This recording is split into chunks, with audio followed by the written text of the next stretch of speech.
Howdy, everybody. Carolee here. Hope everybody's having a wonderful Tuesday night. Thank you all for joining me. My glasses are a little wonky, even for me. So let's throw in a little bit of music here. We'll get the ball going. And let's see. There we go. All right. Let's see. Who do we got out here? Jason. Thank you. And of course, we have our guest is out there in the chats as well.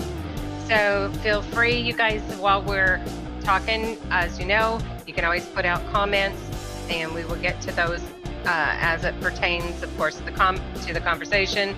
And then at the end, we will do question and answers. So hopefully everybody's doing good, as I said. I want to talk just a brief minute about, we'll turn that down just a little bit.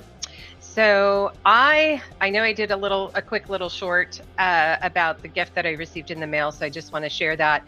And if you haven't gotten it, I suggest you do. It's called The Perfect Fucking Life. That's by Jason Lee Morrison.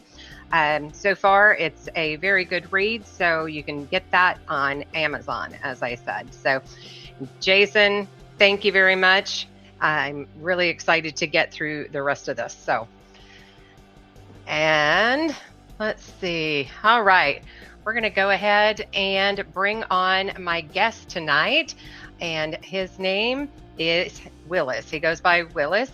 And he is a Marine, once Marine, always Marine, but a veteran. So let's welcome Willis. Howdy. Oh, no volume. Yep, I muted the mic. How are you? There you go. Oh, good. Good. Is that too loud? A little. Let's see. Here, I'll turn my mic. Is that better? A little. Might be. It could be my headphones, though. All right. Go for let's it. try that.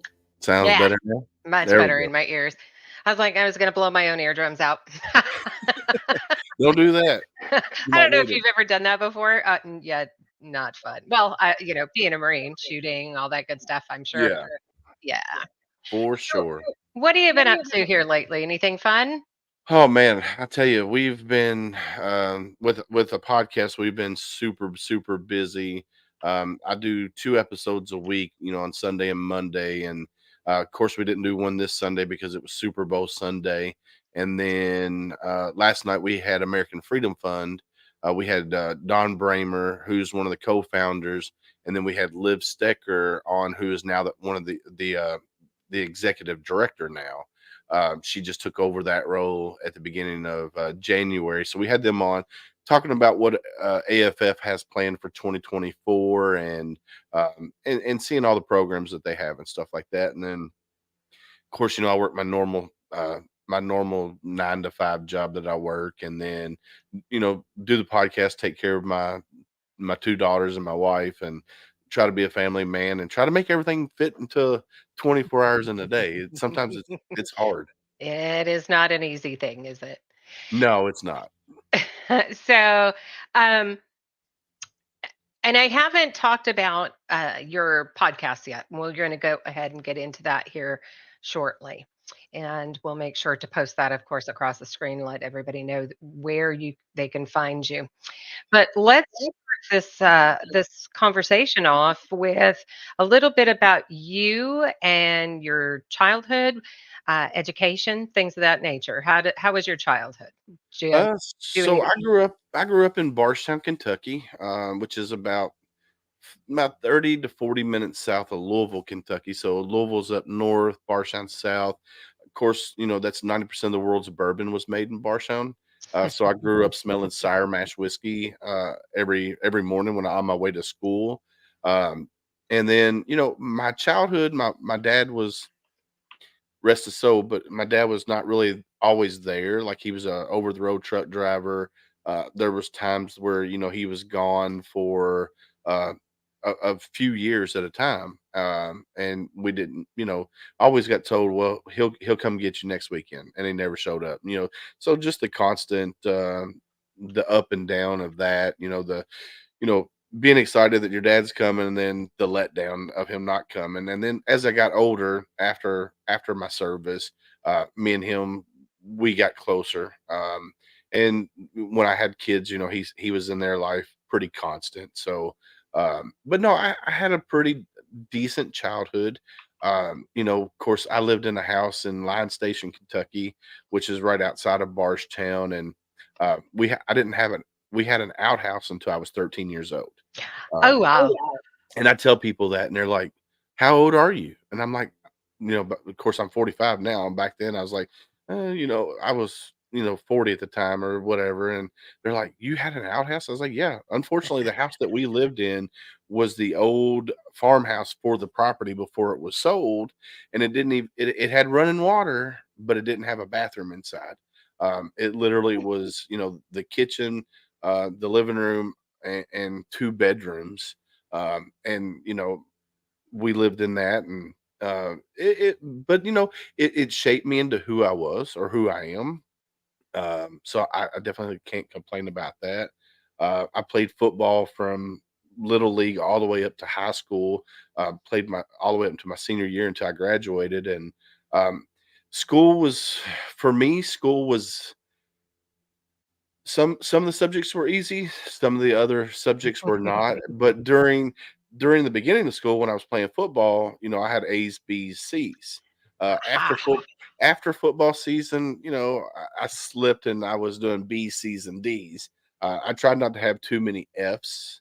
And then, so just growing up, playing football and really loved the sport. And I still do today. I watch it anytime I get the chance. I watch football, and my daughter, she's 15 now. She played little league football. So that was Dad's dream is kid to play football. And everybody's like, "Oh, she's a girl, she shouldn't play." I'm like, "Why? What's stopping her from playing football?" And then unfortunately, some of the coaches, they're like, "We're not going to play her because we're afraid she's going to get hurt." And I'm like, "Dude, she probably put a whooping on your kid, and that's probably why you didn't want her playing." So yeah, my childhood was good. Growing up in Barstown was great. It's still it a few years back, Barstown was voted as the most beautiful little city in America. So Hmm. that was pretty neat seeing that. So, You but yeah, definitely have the accent. yeah, So definitely, definitely.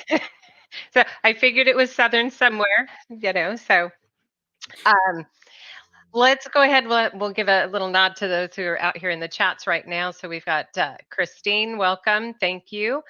Appreciate it. Killian, welcome. And I know he's gonna be popping in and out for a little bit. If you're out there and you're watching, feel free, drop some chats. We'd love to have some additional comments and get some interaction going out there. Yeah, for sure. Okay, I don't bite so too hard, just a little bit. just a little bit. So did you end up going to college or did you go straight into the military? So I went straight into the military right after high school, and What so prompted that? so when I was growing up, I was probably maybe 5 or 6 years old, and my granddad, my mom's dad, um, told my mom, he goes, "This guy's going in the military." Ever since then, it was just something that I always wanted to do was go in the military. It was Um, in you your know, mind at that point. yeah, it was in my mind. My uncles were military. My dad did a stint in the military, and so it was just something that um, some people are just destined to go in the military. Some Mhm. people choose to do it. Some people know from early on that they're going.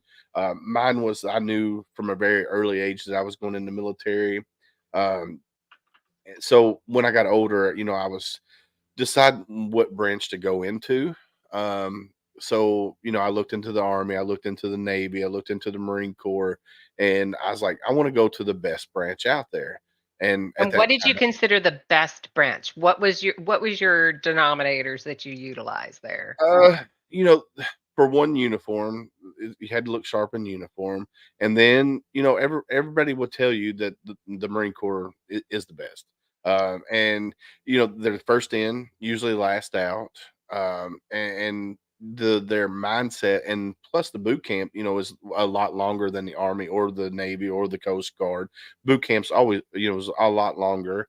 Um, and I was always told that it was the toughest. So Mhm. that's what made me decide, hey, if I can make it through boot camp, I can do anything in life. Especially, being in the Marine Corps, because, like they say, the title of Marine is not given; it's earned. So for me, that right there was a challenge, and challenge was accepted. So, uh, but no, I knew early on going into the military was my, what I was going to do. Um, and my senior year, I kind of slacked off. I was a half a credit short of graduating high school, so I was going through summer school. Yeah, just and it was an elective class too. It wasn't like a main class; it was an elective, and so I was going through summer school. I was about halfway done with summer school, and my recruiter, Gunny Groach, I don't know if he's promoted since then or not, but Gunny Groach, he come up to me. He goes, or he calls me on the phone. He goes, "Hey, we're going to put you on a high school sit program. We're sending you to boot camp next week. When you get done with boot camp, School of Infantry, you tell your unit that you're on a high school sit program, and they will let you get your final credit that you need, or half credit." So I was like, "All right, let's go," because I was raring to go. I was ready to get out Nice. of Bardstown, and I get to my main unit, 2nd Battalion, 8th Marines Golf Company, and I said, "Well, I'm on a high school SIP program. I don't have uh, my high school diploma." They're like, "Oh, well, we don't know what that is." So basically, I didn't get a high school diploma until I got out of the Marine Corps the first time. So I went and took my GED, and that was basically, I went in and said, "Hey, I need to take a GED so I can, have something to show for them." I explained the situation, and pretty much I took the test that day and aced it. So I had my Nice. GED after that, and then 9/11 happened, got recalled back in, and finished up what I had left on my contract with the Mobilization Support Battalion, and yeah, I went from there. And then after I got out the second time, that's when I started going to college. So, and then I do have a degree in criminal justice from University of Phoenix. So, Wow, you and I really don't went even all out. and I don't even use it. Do you keep up on, like, because you have to have continuing education for that, or no? Yeah, but I don't do anything with criminal justice, like nothing at all. I play in the dirt with for AT&T is what I do. So, uh, I've been in telecommunications for 20 years, or well, almost 20 years. So, Nice. Nice. I know. So, my husband actually was in telecommunications for a very long time also. So he actually, well, he started like you playing in the dirt, as you said, and then we moved here, and he was climbing towers okay. for a long time. So, yeah, and yeah, so kind of interesting, isn't it? Yeah, definitely, definitely. So, okay, so what ended up, I know that okay, so you joined. Tell me a little bit about what boot camp was like for you. So I was with First Battalion in boot camp. So you got first, second, third, and then Fourth Battalion was your female battalion. I was with First Battalion, and it was shortly. I, I I don't remember when Riddick Bowe was there, but it wasn't long after when Riddick Bowe was there, I and don't know he who tried. that is. So he was a boxer. Riddick Bowe was a boxer. Tried to make it in the Marine Corps, and he lasted like a couple weeks. Didn't Oh, you know, didn't make it. For me, boot camp, I loved it. Like, it's just a challenge. I mean, just the constant challenge of, you know, running every morning, and then, doing the ruck marches that we did, and then learning the discipline, basically, being broke down to the point that they needed you to be broke down and then rebuilt into, to shape you into the Marine that you need to be to survive in a combat situation, or whatever. So, boot camp was fun. I loved it. I would do it again in a heartbeat. did you ever have any funny stories, any funny things happen while you were in boot camp? Uh, Not really funny stories. I mean, we had one guy in our platoon. PFC Romy or Private Romy, Romey, I believe is how he spelled his name. He literally was the Gomer Pyle of our platoon. Literally was Aw. literally was the Gomer Pyle of our platoon, and um, he so in boot camp they make you do a wagon wheel when you take a shower. So the drill instructor's going to turn all the shower heads on, and then you line up in a line and you walk your way around. So it's a wagon wheel, and you take a shower, and you got to be done by the time you get to the end. You got to be done washing your hair, armpits, whatever. You got to be done. Well, PFC Private Romy decided while he was walking through the shower line that he was going to use the restroom. Uh, Drill instructors saw what was going on, and later that night, he was in there with his toothbrush scrubbing the shower stalls there. Oh. I don't know how long he was there because I went to sleep, but yeah, he definitely was the highlight of boot camp. I would say, but no, I mean they do. You see the pictures where foot lockers are turned upside down, the racks are turned upside down. Mhm. They literally do that. They call it the tornado, and if one person left their foot locker unlocked, or your hospital corners wasn't on your rack, um, that shit got flipped. I mean, it and everything got emptied out, and everybody's stuff got mixed together. Like if there was multiple people, all that stuff would be in the center of the squad bay, and you have to go find your stuff. I mean, They had so much time to do it. Is that accurate? yes, yeah, How they time frame that you had to go through and try and find your stuff? oh, they started counting down at 30 seconds, and then if you didn't get all your stuff picked up, they dumped it out, and you had to do it again. That kept on. Yeah, I agree, Danny. They did flip it for no reason. Mhm. Um, but yeah, in literally 30 seconds, they started counting down, and they get down to about 15, then they're like 10, 5, you're done. So they were definitely doing it to screw with people. And, the funny thing about that, because I've heard that from, my middle child when he went through, and he said that he'd ended up after, like, the first time of that with, like, 2 different size shoes that weren't even his. Yep, and sometimes you just gotta wear it until the drill instructors and were gone for the night, and then you got with your rack mates and fixed it. I mean, Yeah.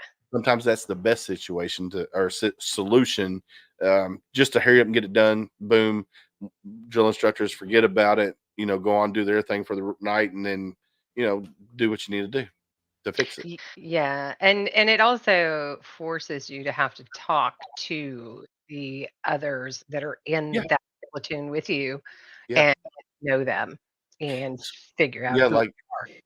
Oh yeah, for sure. Like one of my good friends, Sam Deeds, he was from Maine, and me and him we were rack mates. Whenever they quarterdecked me, they quarterdecked him. They quarterdecked him. I was there, and we still talk today. Matter of fact, I've done several events with him. He's a Purple Heart veteran. He got out medically discharged. He got blew up by an IED 3 times. Oh Uh, my 3. 3 different times, yep. So Oh, 49 surgeries that he still has to go through other surgeries. Uh, oh my but at gosh. least he's got his life, and, he's doing wonderful things in the veteran community, so I'll tell you, sometimes veterans are the best to take care of veterans and help.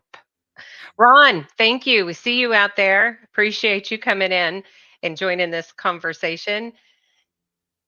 yeah, you said taking veterans taking helping taking care of other veterans.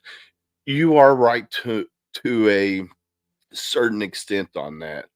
Let me take it. And the reason I say that sorry, I had a cat in my throat. Oh, that's all right. The reason I say that is because depending on the severity of one's PTS or TBI, uh, it could be good for so from let's just use me for example. I have a mild case of PTS. It's not severe and it's not there. I have a mild case. Now it is a chronic PTS. For me, volunteering, helping, taking care of veterans, whether it be homeless veterans, just somebody that needs somebody to talk to, or doing a podcast that highlights veteran service organizations from around the country, that helps me minimize my PTS, but it doesn't eliminate it. It helps to minimize. Um, Right, and then right. there are other veterans out there that did 4 years or 6 years. Nice to meet you too, Ron. Did 4 to 6 years and don't have PTS, and then when they get out of service, they're like, "Well, what am I going to do with my life now?"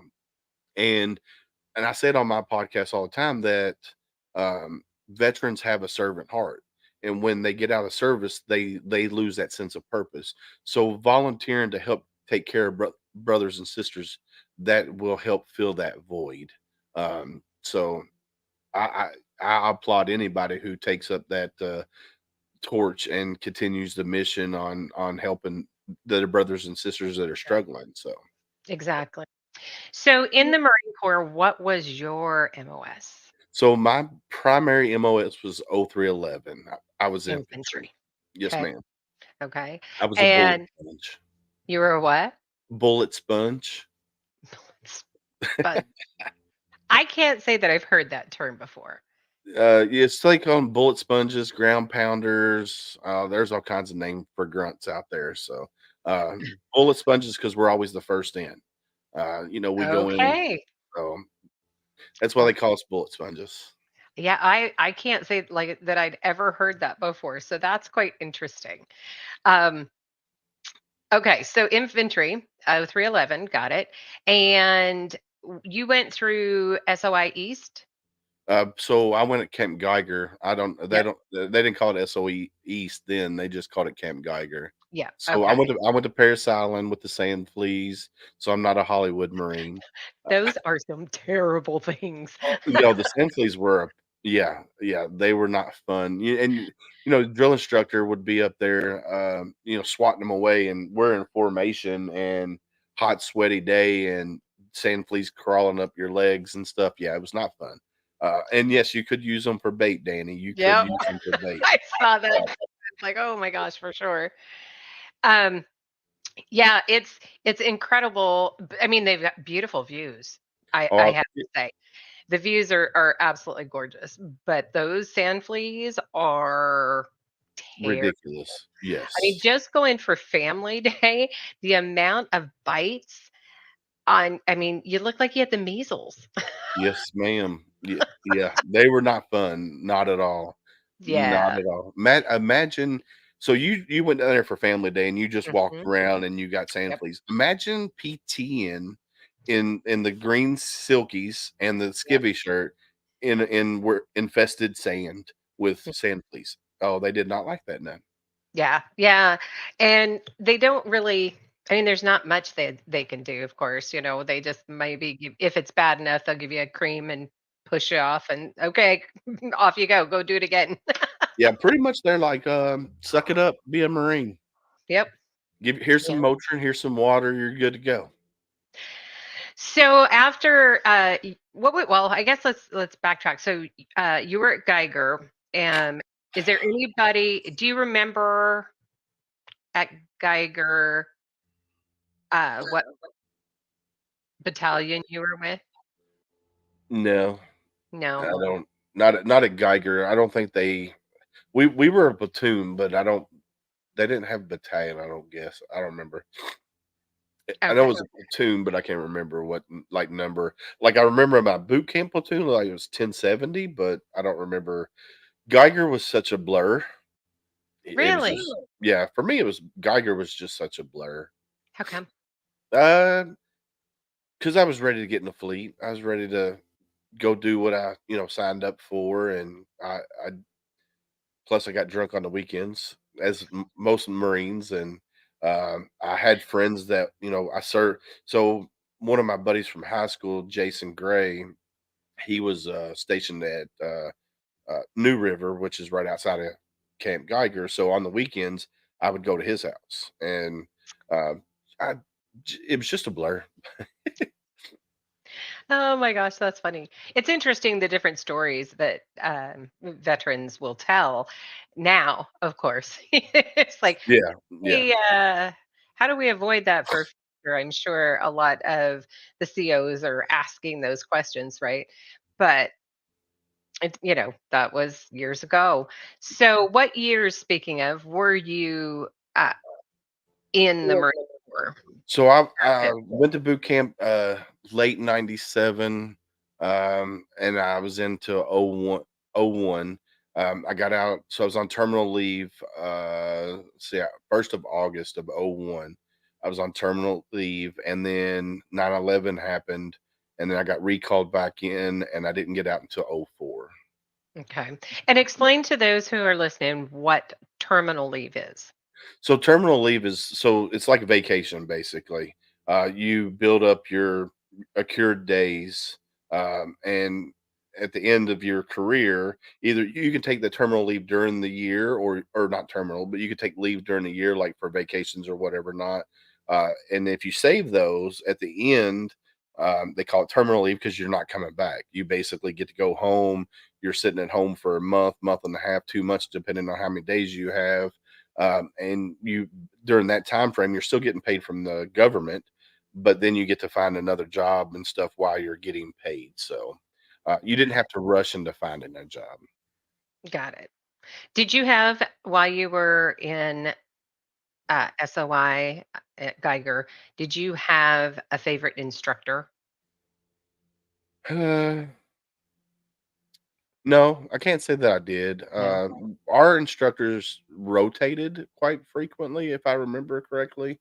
Like we had, like the first couple weeks, we had three instructors, and then we had some other instructors come in. Um, so I can't say I had a favorite one. I had a favorite drill instructor in boot camp, which was Staff Sergeant Britton. He was our senior drill instructor, um, and then our heavy hat. Uh, uh, he was, after I saw him in my heavy hat, I saw him at Camp Lejeune when I got to my first unit. I met him at the PX up there, and he was a real good guy outside of being a drill instructor. And we talked a few times after that. But no, I would say I didn't during School of Infantry. I didn't have a instructor that stuck out to me. Let's put it that way. Jason, welcome. I'm hearing an echo. Are you hearing an echo too, No, Willis? ma'am, I'm not No, hearing the echo. must just be in my head. You're hearing voices is what you're I'm hearing. telling you, but it's a good voice. I like the voice. Is it your voice or my voice? No, it's my voice. Um, and I don't have my phone volume on, so we're good there.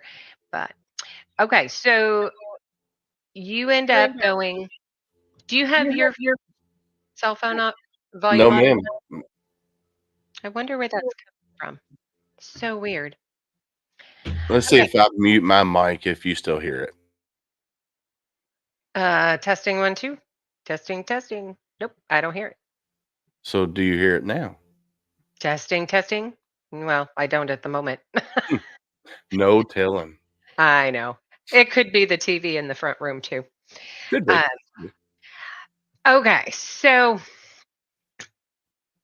once you finished Geiger, where did you go from there after? So, So I went to Lejeune to 2nd Battalion, 8th Marines, golf company.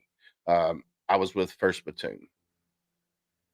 And then so we were, yeah.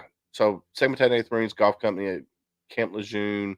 And then from there we did Bridgeport, went to Port-au-Prince, Haiti, did several deployments with 2nd Battalion, 8th Marines. And then I actually extended 2 months and switched over to 1st Battalion, 8th Marines Bravo Company to go on a med float with 1/8. med float. So it's a float around the Mediterranean. Okay, So I okay. got to go to like Rota, Spain, Cartagena, Malta, went to Toronto and Brindisi, Italy, Tunisia, Oh, Africa. wow. So yeah, I had a fun time. I guess. And what was your favorite country that you went to?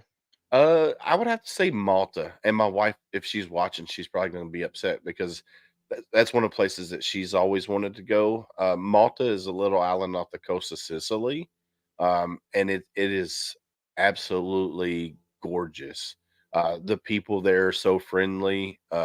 It's just yeah, it's amazing. Nice. Yeah, I one of these days, I tell myself my husband and I, we're gonna go take a trip somewhere outside the US. So we'll see how well that goes. Well, I would highly recommend Malta. Now the only catch about Malta though, when you go there, you have to transfer the money, your American dollars into Maltese money, and then before you leave, you need to transfer it back into American money because Okay. Maltese money is no good anywhere other than in Malta. Well, Interesting. that was 20 years ago. I mean, it might be euros now, I don't know, but Yeah. back then it was the Maltese dollar and it was not good anywhere but Malta. Well, American money isn't all that good now anyways. True. I would Sorry, I couldn't resist. That was well, funny, but you know, I the apologize. The American dollar used to be very strong, and like Mhm. when the euro first come around, it was you get €2 to one American dollar, and now the euro is the same, $1 for $1 or $1 for €1. So Yeah. Yeah. It's quite interesting, the progression, of course, the ups and the downs of that, which that's, for a whole other show. yeah, definitely Uh, so, all right. And so you went ahead and you did, what did you call that again? a med float. Med float. Yeah, Yes. You did a yeah, med. it's yeah, we Marine's called med float, but it's a expeditionary. It's just basically showing a force in the Mediterranean, because the Marines are always on the move. And that's like if like armies forts. Well, the Marines are camps because those like Camp Lejeune, You pick Camp 'em up and Pendleton can be picked up and moved at any moment. Now, granted, they're probably not going to, but that's why the whole premise of calling it a camp is that way it could move if needed be. which it makes a lot of sense, I think, to me, Mhm. because I don't know a whole lot about the Marine Corps, just enough to, have a semi-decent conversation about it, Right. but, because and definitely not a veteran here, so I'm learning all of these. Well, you're a mama of 2 Marines, so you done something I right. I am, yep, proud of each one of them, absolutely, and, of course, my 3rd son, my youngest, also very proud of him, and, he is not gonna be taking the path of military, but okay. So, yeah, I'm hearing that echo again. So strange. I don't hear it on my end. I don't think Do you hear it when you're talking, or do you hear it when I'm talking? when I'm talking. Hmm. There's one kid. Aw, Is that the youngest or the middle? the oldest. Oh, that's the oldest, so that's the one that's been in the military, what, 13 years, I believe you said? I'm not sure. How long you been in, Killian? I can't keep track. So He'll he be was the that. National Guard that went, Marine Corps, right? Yes. Yes. Nice. And Christine White's daughter is looking at the Marine Corps as well. So I know I've kind of pointed her in a couple directions for a really good recruiter because that is so So, important. I will tell you, I'm a Marine, and my daughters are thinking about going in the military. One wants to be an FBI agent, so I told her, "Go Air Force." The other one wants to be a medic, so I told her to go, either Army or Navy, but she wants to be in the Marines, and I was like, "Babe, they don't have medics in the Marines. Mm-mm. They It's use the Navy Navy. corpsmen." So I don't know, but I try to steer both of them away from the Marine Corps, um, and the reason I say that is because the Marine Corps still well, I know well, I can't say it still is, but it was a good old boy club at one time. Female Marines didn't get the respect that they deserved. I'm hoping that that stigma has changed. Because I've had last month on the podcast, I had nothing but female service organizations, veteran service organizations come on and talk, and uh, each female that's out there that serves, they're a soldier too. They're a warrior too, just like I Right. was. And a lot of, unfortunately, a lot of the older generation, a lot of the older generation out there don't see females as equal to the male counterpart, and that's wrong. So Yeah, and that is very true, actually. I do know that. So what my first and so far only female guest that I've had on the show uh, was basically said the same thing that you just said. That basically she's, as women go, you think of a mama bear and how protective we are of our mhm, kids, and the same holds true for what we believe in, and we want to protect it with everything we have. And that drive for most women who join the military is just as strong, if not stronger, than a lot of men who join. And because I don't know, I can't speak for every woman, and of course it'd probably be a hasty generalization if I did, but women do things for the most part with a purpose. You yeah, know, if we make a choice to do something, we're going to throw all of what we have into it to do. So, but again, every branch is different. You always are going to have that bad seed, for your COs that really can ruin things in any kind of good experience that they yeah. have, and that doesn't matter whether you're male or female. So that's Yeah, it. so going back, that there's, unfortunately, the military sexual trauma that happens in the military a lot of times gets swept underneath the rug by the chain of command. And recently, which I'm so glad to see this now, if a female is saying that she was raped while she was in the military, it goes outside to a civilian courts now, so it's handled outside Does of the it? military. Yeah, I did not know which that. is That's which is good. amazing. Yeah, 'Cause it's it takes amazing. that bias out of it, because really, Yes. despite what people think, or, military thinks, there is bias in there, of course. Because the whole point of it is to protect your brothers, right? And so it doesn't matter if it's, top down or not, or it's a Yeah. lateral thing. So I think that's a really good thing that for them. Yeah, I when I saw that come out, that they were putting it in the civilian sector to handle those cases, that's amazing, because that's a step forward in the right direction. Yep. So, and like I said, unfortunately, military, even though they say it's, they're progressive, they're still, it's still the good old boy network, unfortunately. Oh, yeah. Um, Yeah. and they're going to cover for each other. So Yeah. So Killian responded. He's been over 14 years now, uh, nice. out there in So total. where's he stationed? He is in Virginia. Okay. Okay. So Nice. and then Christine, so she's a Navy veteran, and she has a friend, she says, that's a Navy corpsman. So if you'd like for your daughter to talk to her, she can get you information. Yep. One of my best friends, Thomas, he's a Navy corpsman. Then he went EMT after he got out, and he's talked to her, a time or two. So, but yeah, anybody that can reach out and connect with me, and I'll let him talk to whoever, just to give them more idea, because sometimes dad or mom doesn't know everything, and usually the kids know everything. So, Yeah. yeah, for sure. Okay, so well, let's see. What does your shirt say? So Ron wants your shirt. I see. Oh, range So, day, and then I can't sun's read. out, guns out. Okay, all right. Okay, we got to share. Where did you get that? It's a grunt style shirt. Awesome. Yeah, I'm wearing one. My son, he didn't. nice. Yep, and I love grunt style.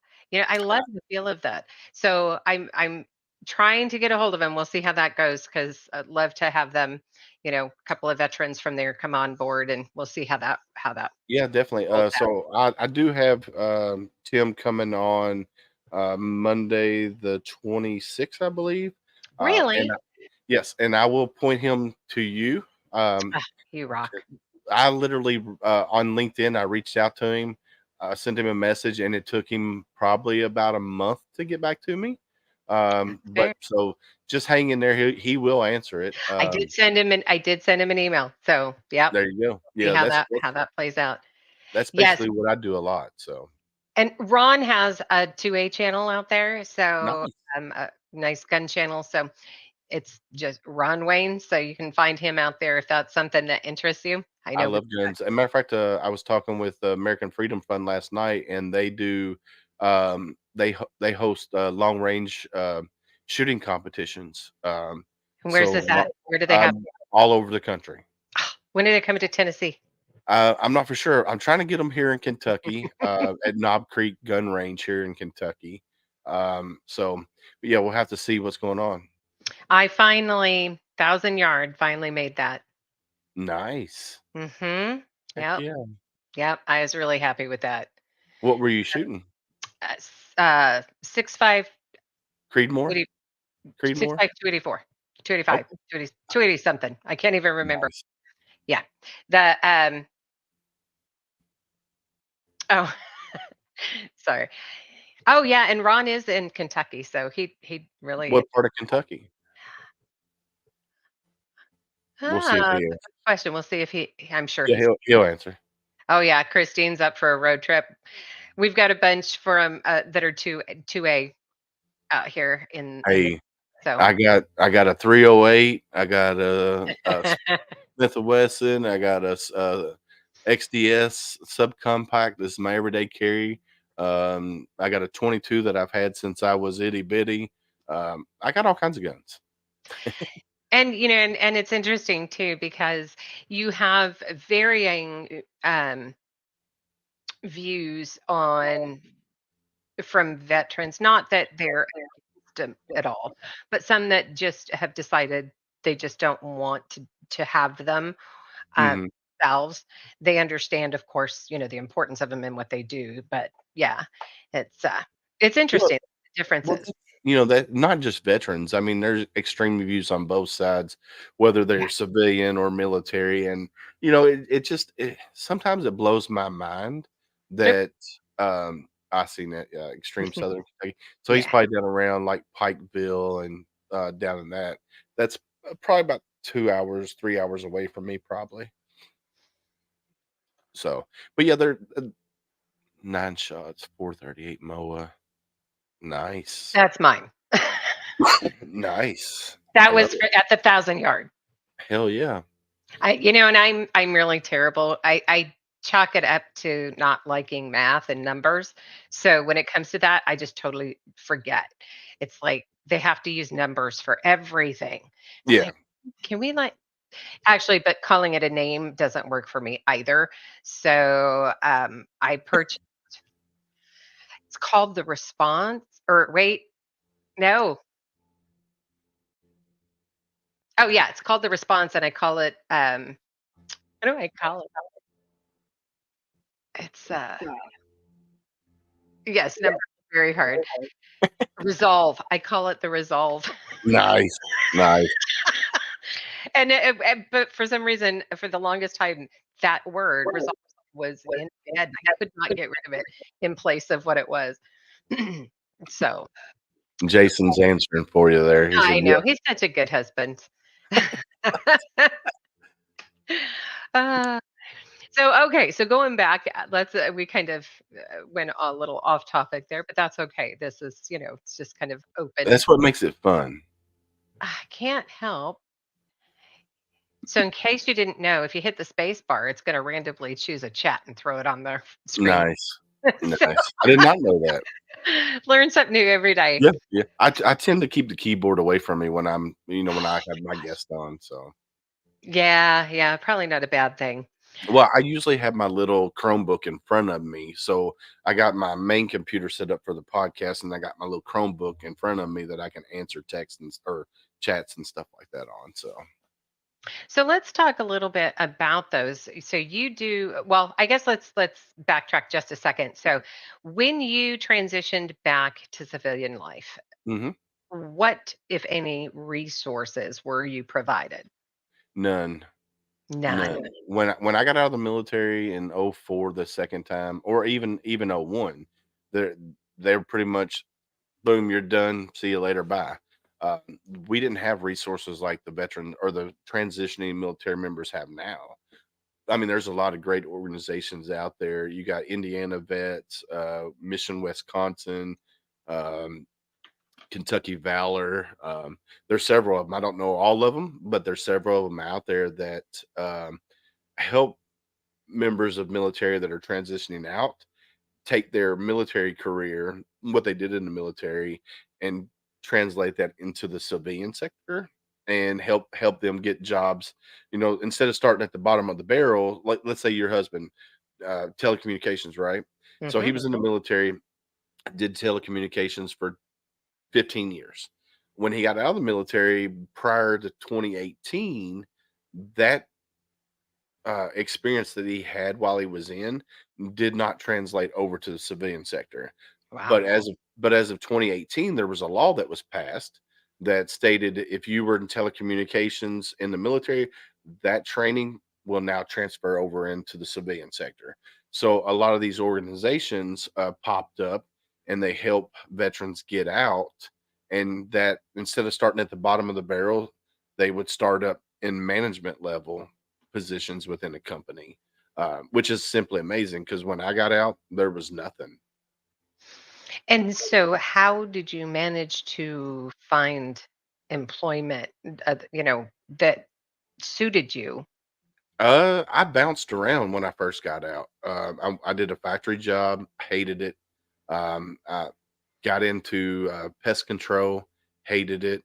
And then I found telecommunications and started, making really good money. And then I was working with a cable company at the time, and um, the company so I worked for a subcontractor that worked for the cable company.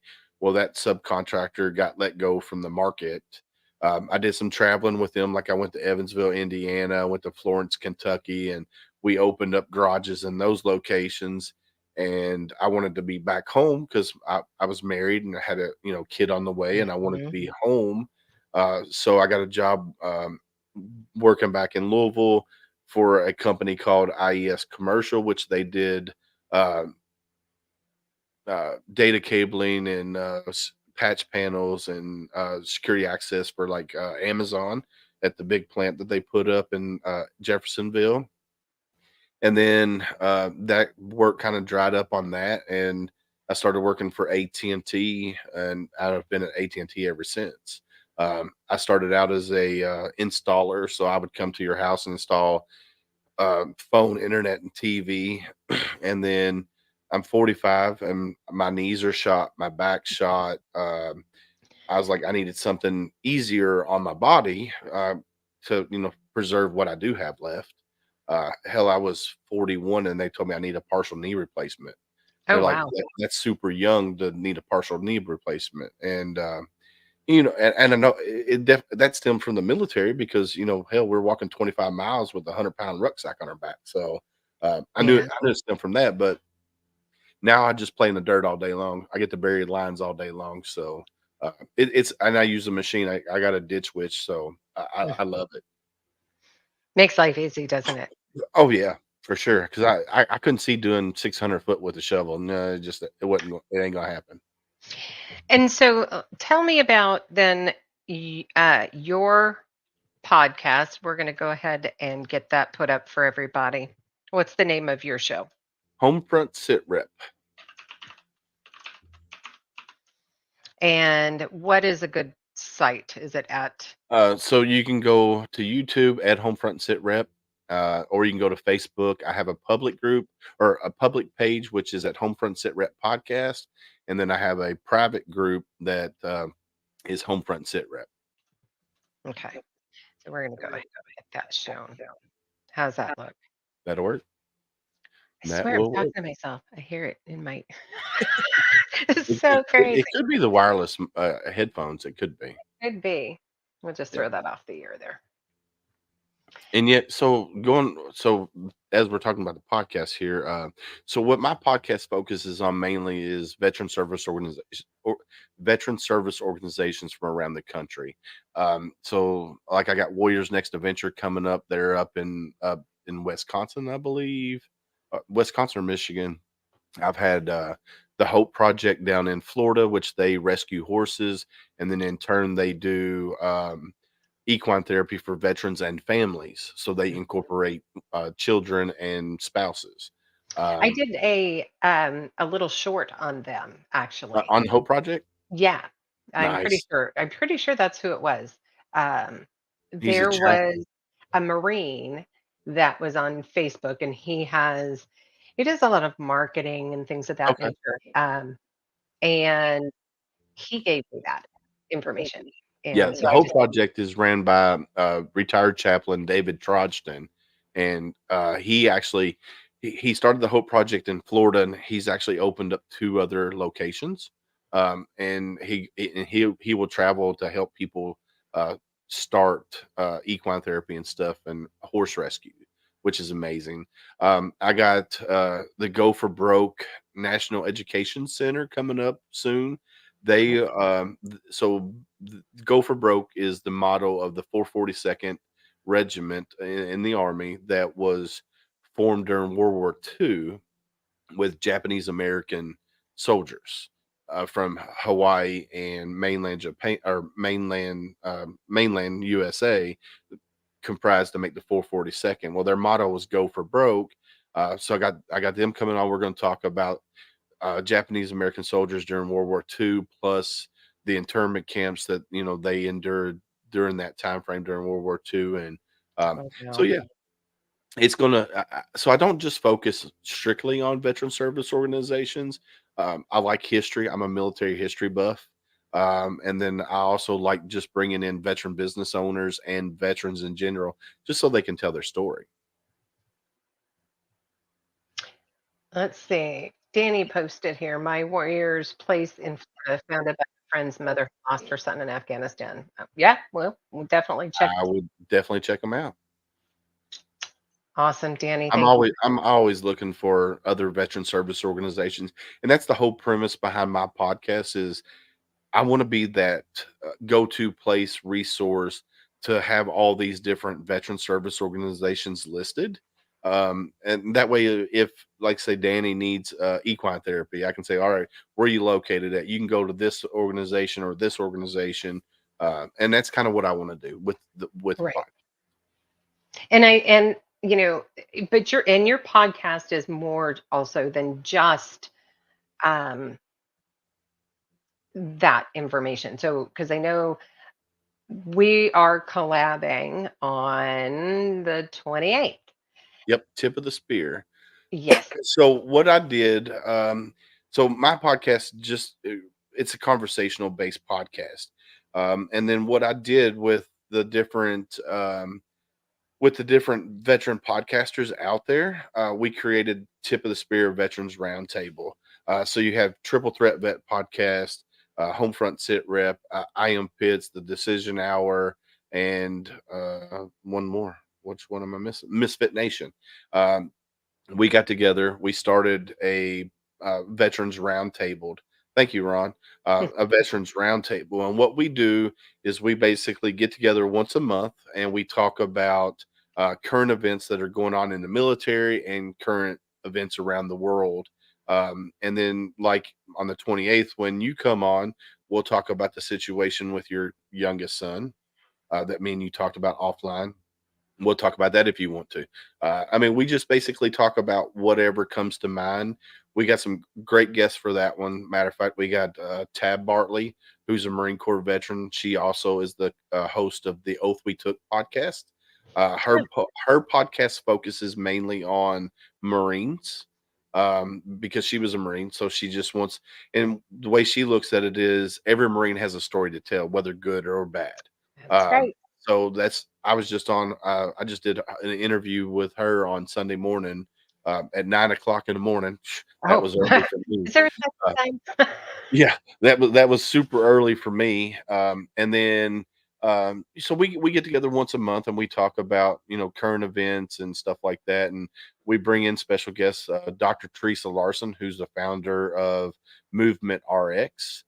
She's a Marine and she's a badass. She's uh yeah, she's all around a badass. And so yeah, she's coming on it too as on the 28th. So she'll be there. You'll get to meet her. And um, Excellent. the whole plan with the roundtable is to get enough veteran podcasters together to collab. And what we're going to do is, like, say, if I can't make the last Wednesday of the month, if I can't make it, somebody can take my spot. If Triple Threat can't make it, somebody takes their spot. So that way we all collab together, and make a hell of a show. And Tip of the Spear actually will be going underneath of Heroes Media Group, which is Adam Bird. So it's Hmm. going to have its own little platform, pretty much. But Oh, that's we're awesome. still going to leave it once a month. Yeah, yeah, that's probably not a bad idea because so much happens over a course of a month and it kind of changes the dynamic of the show potentially each month. Oh yeah, because you'll never know what you're going to get, and a lot of it, it, a lot of it could be, talking about current events, what's going on in Israel, what's going on wherever, and so the dynamic could change from month to month. And yes, Killen, she is one of the boys. She's a badass. She would put a bunch of boys to shame. Let me tell you. She brings her two friends with her. This was what she said. She brings her two friends, Vicious and Delicious. She's so she's a badass. Let me tell you. That's awesome. I'm always looking for, as I said, I've only had one female veteran on so far, and not for lack of trying either. It's just the percentage of female veterans is a lot lower, obviously. So Yeah, it's yeah, just not as easy to just find yeah, one. yeah. A So diamond in the rough. I would agree. And what we'll do when I get offline, I will send you an email introducing you to Dr. Teresa Larson, and then I'll send you an email introducing you to Tab Bartley, and then I can sure find probably some other female veterans for you as well. Um, Awesome. And for those of you who haven't already, make sure to go out and support Homefront Sit Rep podcast. So the link is out there in the chats, also obviously here on the screen, but that is out there. It's always great to be able to have additional resources as well as upcoming information that you might miss otherwise. So make sure to go out and let's support Willis and all of the great things that he's doing, please. We'd appreciate that. Um, def- so Definitely. you've got all that going. Then what else do you have happening? You said Oh man, so we other resources, things of So that. I partnered with the Roll Call Foundation here recently. We have a summer concert series coming up. It'll be at the Mid America Truck Show coming up in, I want to say, June. And we partnered with Keeping It Country Live. So basically, during the truck show, we're going to have live concerts during the truck show. It'll be out in the lobby, so you don't have to buy a ticket. You get into the Fair and Expo Center for the Mid America Truck Show. You can come out and enjoy these concerts out in the lobby. And then we got several different, like last year's concert, they had the Bellamy Brothers and a bunch of other local artists and stuff down in Louisiana. This year they're going to be doing it here in Kentucky. And then I'm in the works of doing it'd be our third annual Veteran Suicide Awareness Concert here in my city of Mount Washington, and it'll be 12 hours. Oh So wow. from noon to midnight, we have several bands lined up. It'd be mainly country and classic rock, uh, maybe some rap thrown in there. There's a couple rap artists that are veterans. We had them at last year's concert, but they just signed with Big Homies Records, which is Ice Cube's label. Um, Okay. so I know who I so so we got they've already one of them's already said yes, they'll come back for this one, and so we're working on that. It'll be 12 hours of music. We're trying to get a parade started in my hometown for Veterans Day, which we're going to be doing it on Saturday the 9th because Veterans Day is on Monday. Mhm. So we're trying to get all that, all those details worked out. And then, I'm always doing some kind of, volunteer project, whether it's going out serving sandwiches from Mission Barbecue to homeless veterans. Mission Barbecue has been really amazing and donating some, sandwiches for homeless veterans and stuff like that. And so we just do a little bit of this and a little bit of that. And who's Awesome. Ryan? I need to call So, Ryan. if you don't know, so his name is Ryan Daniel, and he is a country music artist, and he is a veteran as well. So Nice. I had him on as a guest for the show. I'm not sure how many guests back, but yeah, so he's out there. Really great guy, and he said that his fan base is probably at least 75% veterans. Nice. Nice. Yeah, yeah. Yeah, So there's a guy named Philip Paz. He's a Air Force veteran. I've reached out to him. He's a singer, songwriter, all actor, um, and I haven't heard nothing back from him yet. So yeah, if you're listening out there, Philip, get back to Willis. yeah, yeah, definitely. But let's see, Air Force veteran. Ryan's an Air Force veteran. Yes. Okay, Yeah. awesome, awesome. Yeah, Yeah. Really great guy. Christine, if you want, add me as a friend on Facebook. It's David Willis Jr. So yeah, add me. My homepage at the top it says home front sit rep. So uh, Yeah. on the cover, Can shoot you over his information as well. awesome. That'll work. Because I know he gets booked up pretty quick. He is an independent artist, so he's backed by the major labels. But Okay, by doing that, he's able to, of course, produce the music that he wants. Um, right. and so he does get booked up pretty quick. So I know I was trying actually to see there's a group of veterans that founded. Um, Mind Over Land, and that's a I group. just reached out to them Did you? I'll tell I you, they are some wonderful people. And and Stacy Buckner too. yes, Yep. yes, yes. So, I haven't heard anything back from Mind Over Land. mhm, But Stacy, she told me to get with her next week. yeah. So And we were, I was going to have her. I still need to get her on my show as well, but it was interesting, and that's where I met her. Stacey was from Mind Over Land, really a wonderful person, and she was nominated for CNN Hero of the Year that's uh, awesome. for help with veterans, homeless veterans specifically. So, Yeah, I seen that Jeep of hers. It's pretty neat. isn't that sweet? I Yeah, know. it's pretty cool. Yeah, it was pretty nice to see. But yeah, so keep me posted. Let me know how that goes. Okay. I'd love to tune in for that as well. And if I think I subscribed, but I can't recall, so I'll go back and double check myself on that. So again, at Homefront Sit Rep is the YouTube channel. Yes, ma'am. I will get you Ryan's contact stuff sent over to you because um, great person to talk to. It was really interesting.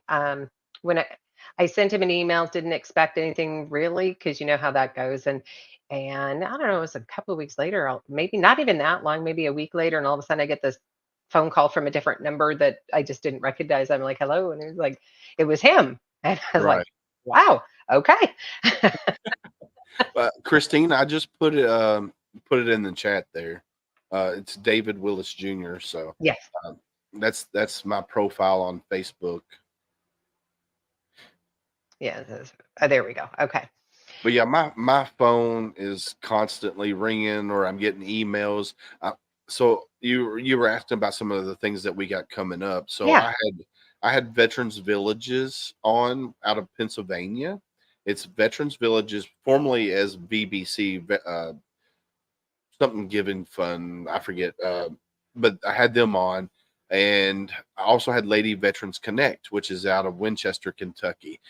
Okay. Lady Veterans Connect already has a school that they converted it over for a female veteran shelter, pretty much. Um, should I be worried that you keep giving No, weird? it's my husband. Oh, um, It's all good. so Lady Vets Connect has 8 acres of land on their property. Well, they're only limited to just housing female veterans. They can't do female veterans and families, so they have to turn away a lot of female veterans because they have families. Right. So Dana Spain, who is in charge of veterans villages, I got them two connected together. We actually have a meeting tomorrow to see how we can bring their project here to Kentucky. Um, yep, I got you. Uh, we're bringing them here to Kentucky, and I'm hoping that we can build. Um, so the way that their stuff is made for the veteran villages is it's like so it's prefabbed in a factory. Then they bring it to site, crane it in like Lego blocks, and they Oh wow. made a 47 unit apartment building in downtown Pennsylvania or Oh, Philadelphia, that's and incredible. it was really really neat. I had them on, and we're going to do that collab and hopefully get that here in Kentucky because I started a project um, with AT&T veterans, which is so I work for AT&T and the National ERG, which is AT&T Veterans. They have a chapter in Kentucky. I'm the president of it. Well, back in 2018, I started seeing the tiny home communities for homeless veterans Mhm. that popped up in Kansas City, Las Vegas, and other areas. I was like, well, we need that here. So I started that project. And unfortunately, when COVID happened, we couldn't get the funding. We had the approval through the city, had the land donated and everything, and then right after I left that organization, the project got canceled. So I was devastated because Yeah. the homeless veteran population in Louisville it's needed. Something's needed for them. So with this process here with Lady Vets Connect, being we can probably do this, something similar to what I wanted to do. So Yeah, and I think that's actually a really good thing for veterans to be able to have a place to be able to go get them off the streets, get them into something more secure and safe yes, in ma'am. because there are probably way more veterans homeless living on the streets than anybody knows, and Yep. uh, you know we really need to do what we can to help. And And a lot of the veterans though they want to be there. Unfortunately, a lot of them will tell you, "I don't need help. I want to be here. I'm right where I need to be." But there are some out there that does need the hand up, not a handout, but a hand up. right. And why do they say, or do they say, if you're aware, why do they say they want to be living on the streets? Uh, a lot of them says they don't want to be controlled by the government anymore. So they decided to live off grid um, all the way around. Um, Oh, so that's pretty much their purpose of doing that.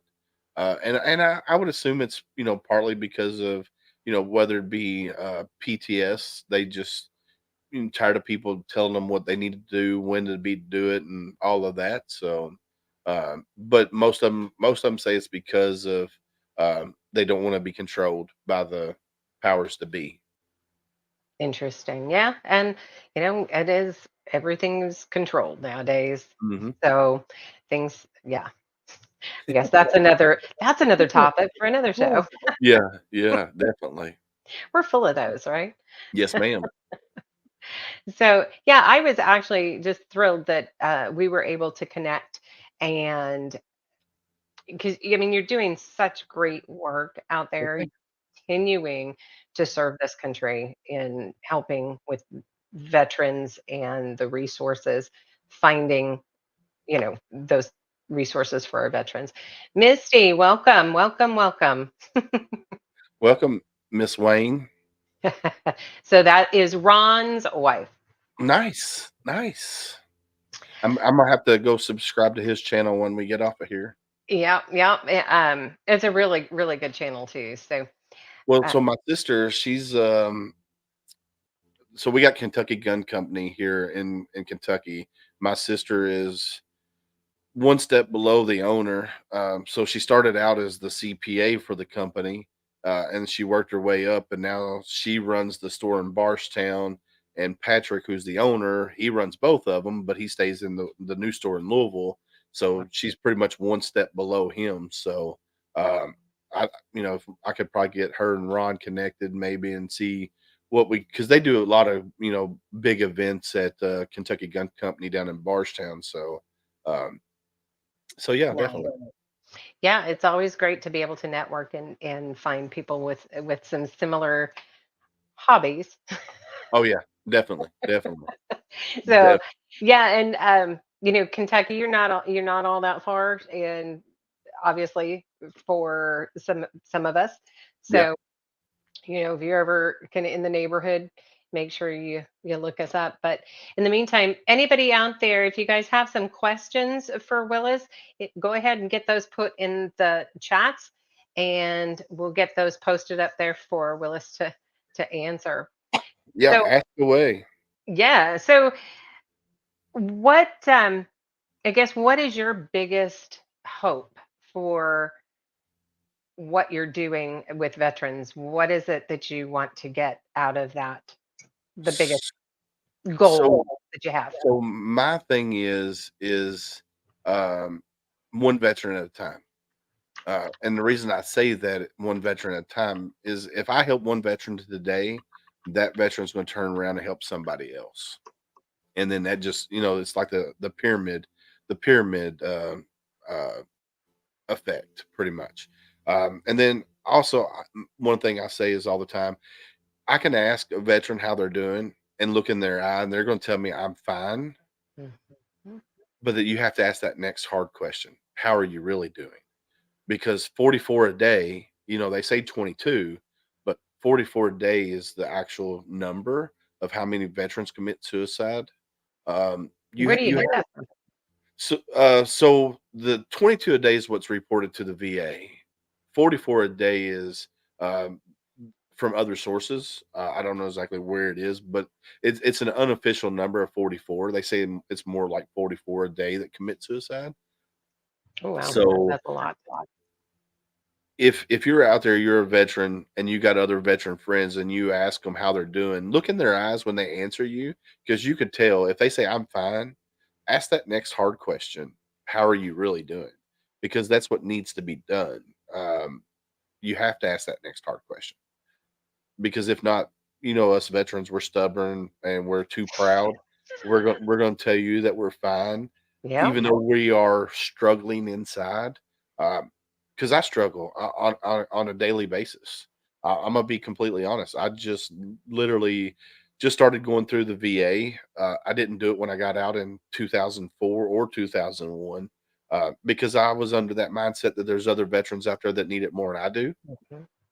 And my wife has been harping on me for 15 years to at least go to the VA and get checked out and get everything rolling. And just started, and I had my first therapy session the other day, and the doctor said, "Yeah, you got a true case of what they call chronic PTS."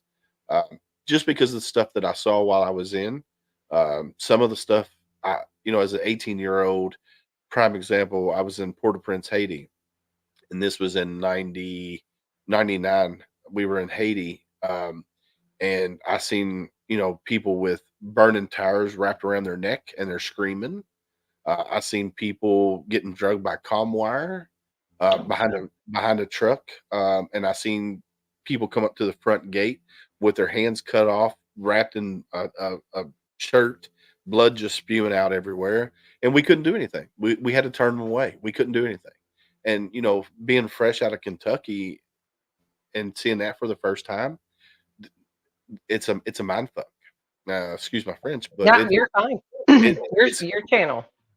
it's a complete mind fuck, and, it's just crazy. So, yeah, Yeah. I've been dealing with that, and then other things I saw as well. So, yeah. I just what I want for veterans and what I want for my show is to be able to connect veterans with the resources that they need to help them be better. And like I said, it's not a handout; it's a hand up, because we're not broken. Veterans, we're not broken, even though the stigma says we are. We're not. Um, we just need sometimes need a hand up. Yep.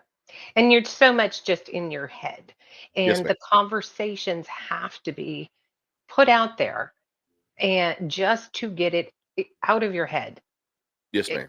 and that's a lot of, I think, what I want this show to become is that place where veterans feel safe about coming out, talking about, their stories, whatever it may be.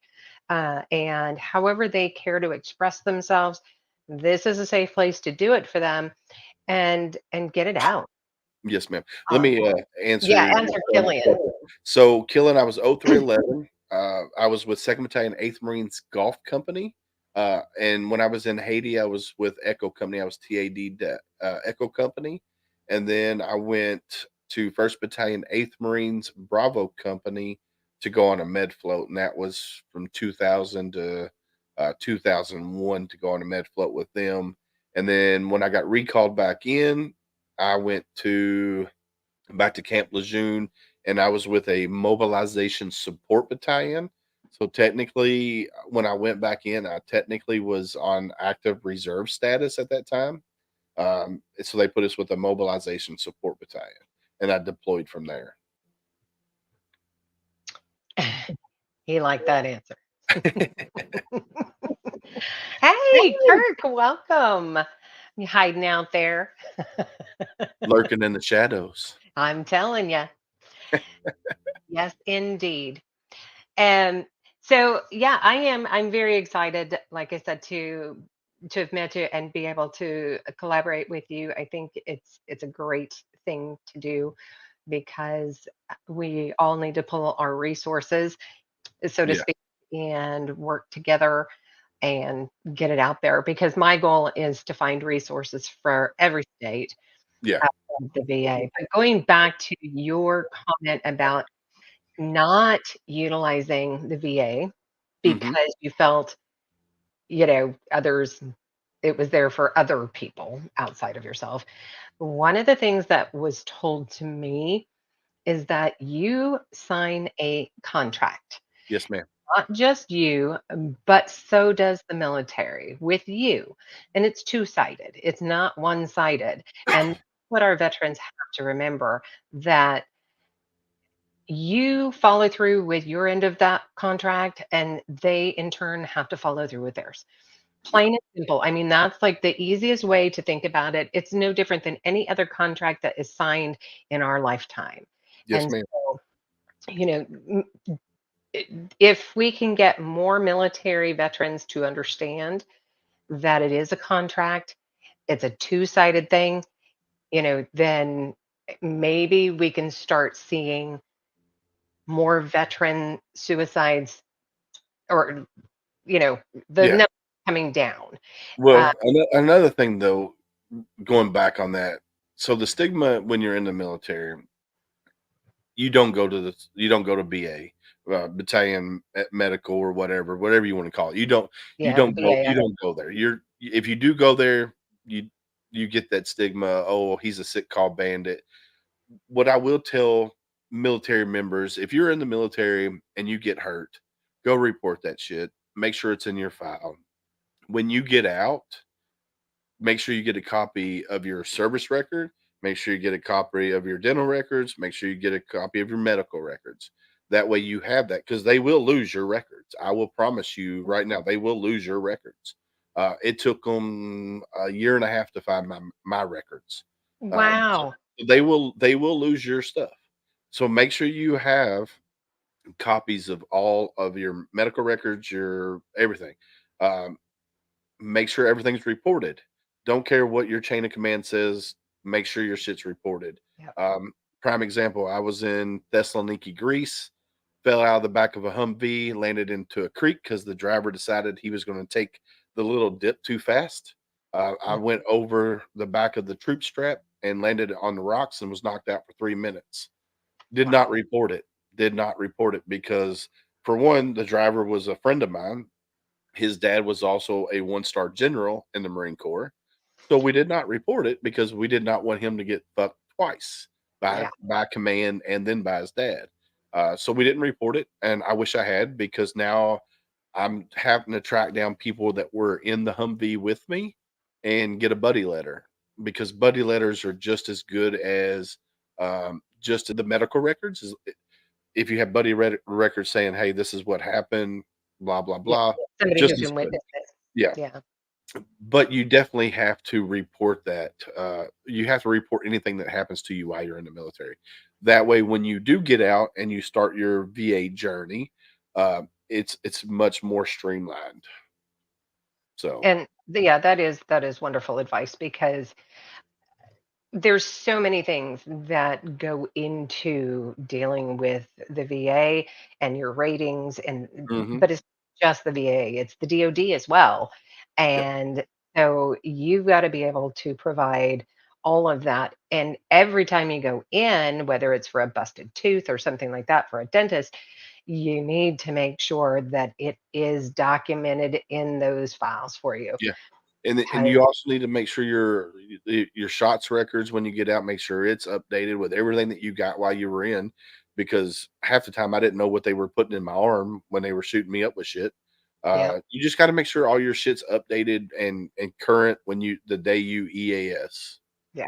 So, Yeah, and I think that that's wonderful information, and so for all of you who are looking to transition from the military back into civilian life, regardless of branch, make sure that you heed Willis's words because it is very difficult to find and or locate that information. I can tell you, I have had one of my kids to snap a picture of, when he gets done with the dentist or the eye doctor or something like that, any paperwork, regardless of what it is, take a picture and then text it on over to me because I'm more apt as a parent, of course, but to keep track of that information and have it available just on the off chance that something does get lost, yeah. like Willis And said. and, So, and you, like I said, when you get out killing, make sure in that month, because you'll have about a month time frame when you're turning in all your gear and stuff. Make sure you go to medical and get a complete copy of your medical record. Don't wait till the last day because they'll tell you it's too much to print. Make sure you go get. They will print you a copy. Go to dental. Make sure they print you a copy. Go to your admin and say, "Hey, can you give me a copy of my SRB book?" Make sure your SRB is current because I'm still fighting to get some of my medals and my awards on my SRB because admin didn't put them in there correctly. So make sure that when you got to make sure all your ducks in a row when you get out. and for the record, again, non-military mom here. SRB is Service record book. there you go. Your Okay. So service record book tells you everything that you did in the military, everywhere that you've been. awesome. So glad to know you're listening, kid. I see you out there. Um, so yeah, I mean, it's a lot of good information for everybody out there. Yeah, and so Killian's been staying proactive, which is great. And I know that nowadays, at least with with the Marine Corps, that they are including classes now for Mhm. those who are transitioning out. And there's a lot more to just a class here and there. I know they go to several. Yeah. and help them determine, kind of what direction they want to go with, a job and, so on. So I'm glad to see that the military, I guess at least the Marine Corps, because I can't speak for any other branch, is progressing with helping our Marine TAPS. Okay, it's called TAPS now. Great. Yeah, so But all branches have gone to that, okay, and good. so they like Kentucky Valor, I was talking about them earlier. Hmm. They will actually travel around the country to different bases to people that are getting out of the military and talk to them about how they transition out. So I do know that pretty much all branches have gone to something similar to TAPS. Might not be called that in each branch, but yeah, they do have those programs, which wasn't available for me when I got out, Yeah, which is amazing. And now the process is a lot streamlined. Like when Killen gets out, his process of going to the VA and being registered will pretty much be done when he gets out. But which is he still good needs news. to be proactive and make Yep, sure he's got everything that he needs. And make sure that if he gets hurt, breaks a leg, arm, finger, whatever, all of that is documented. Pulls a exactly. muscle, kidney stones, you name it. You need to make sure you have everything reported, because you'll be amazed what the VA will pay you for that's service connected. My buddy who's in Arizona went to the VA and he gets up at nighttime. He gets up more than 5 times to go to use the restroom. That's compensatable. And a lot of Interesting. people don't know that. Sleep apnea, if you have sleep apnea, it's compensated. I mean, there's just so many things that you can get compensated for. Yeah, and the thing about that is that most there's so many veterans that don't utilize it. Yes, ma'am. Um, and of course that's their choice. The same, holds true to utilizing the VA, for their own personal medical. Depends on their mindset and what they're hoping to gain from different resources, because Yes, ma'am. sometimes you can get just as good of medical service from your own medical Private doctor, doctor. Yeah, your private private doctor. So it just depends on what direction they want to go. But knowing at least that it's there, as that stopgap, if you will, is huge. And I think people need to, at a minimum, recognize that it is there for them, for those who have served their country and Mhm. sacrificed so much, whether they were there only for a short period of time, whether they saw combat or not. In my opinion, doesn't matter. It's the fact that, again, goes back to that contract being signed and both sides, making sure that they fulfill each side of that contract. Yeah. And the good thing about the VA though, so you can have private insurance like I do. So I work for AT&T, so we have private insurance. But I still go to the VA now because the only thing I have to pay for is my copay. My prescriptions are free. I pay, I think it's a $50 copay because I'm not rated yet. But once I get rated, that copay goes away. And Yeah, anything that I need, from the VA doctor wise, I won't have to pay for as long as it's service connected. right, exactly. But if you have any questions for Willis, go ahead and get that put out there in the chat. Is there anything else that you want to add for our viewers, now and in the future? I mean, just keep an eye out on my channel at Homefront Sit Rep on YouTube, or go to my Facebook page. My public page, I go live on there. So we go live on Sundays and Mondays. And like I said, I'm always bringing in guests. I'm always looking for veteran service organizations, veteran business owners, or veterans that have a story about helping other veterans. That's what we look for on our podcast. And check out the Tip of the Spear. It's usually the last Wednesday of every month. unless there's a holiday, then we'll switch it up to the Wednesday before. We got the next one coming up on February 28th, which will be going live on uh,